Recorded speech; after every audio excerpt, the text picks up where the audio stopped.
un atelier de boulangerie, comme il y en a des dizaines de milliers en France. On y fabrique des pains de toutes sortes à base de farine de froment, de sarrasin, de seigle ou d'épeautre. Ici, tout semble comme partout ailleurs, sauf qu'ici, on fabrique du pain à la fois traditionnel et totalement biologique. Pourquoi le bio? Parce que il nous semble que c'est la seule solution pour que l'environnement soit vraiment préservé. Une des causes principales de la pollution actuelle, c'est la pollution agricole.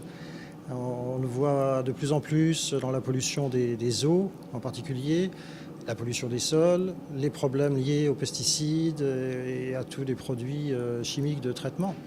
Donc on s'est engagé là-dedans parce qu'on pensait qu'il fallait aussi non seulement qu'il y ait des agriculteurs qui cultivent bio, il fallait aussi en aval des gens qui transforment les produits et qui permettent au public d'accéder à ces produits-là pour la santé des consommateurs bien sûr, mais aussi et surtout pour la santé de la terre et la santé des générations qui nous suivront. Officiellement SCOP, une forme de coopérative, la Falu, cette boulangerie, fournit des magasins spécialisés dans le bio, des AMAPS, regroupements de consommateurs, et quelques particuliers. Une démarche militante qui va bien au-delà de la simple appellation bio par l'utilisation de techniques traditionnelles. Fabrication de levain naturel pour remplacer la levure, fermentation longue des pains avant la cuisson sont autant d'outils qui permettent le développement des arômes du pain.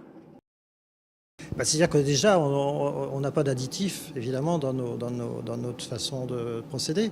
On n'utilise pas d'additifs et on travaille effectivement avec des techniques relativement traditionnelles. C'est-à-dire qu'on prend le temps de faire notre pain. Pour dire les choses assez simplement, entre le moment où on va mélanger dans le pétrin les ingrédients et le moment où on va sortir le pain du four, il faut compter entre 10 à 12 heures.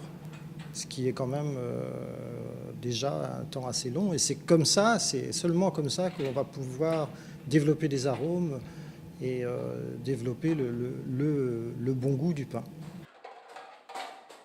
Aujourd'hui, la majorité des produits bio vendus en France sont sous leur forme primaire, tels que les fruits, les légumes ou les viandes.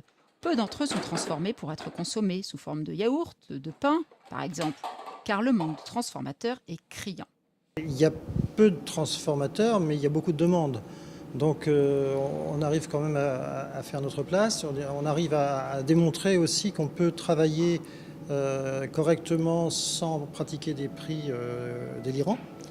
Et on essaie de faire en sorte que d'autres personnes soient attirées par ces métiers-là, de résoudre les problèmes d'échelle qui font justement que des petites séries entraînent des prix évidemment un peu plus élevés. À partir du moment où on aura des productions plus importantes, je pense qu'on sera largement compétitif.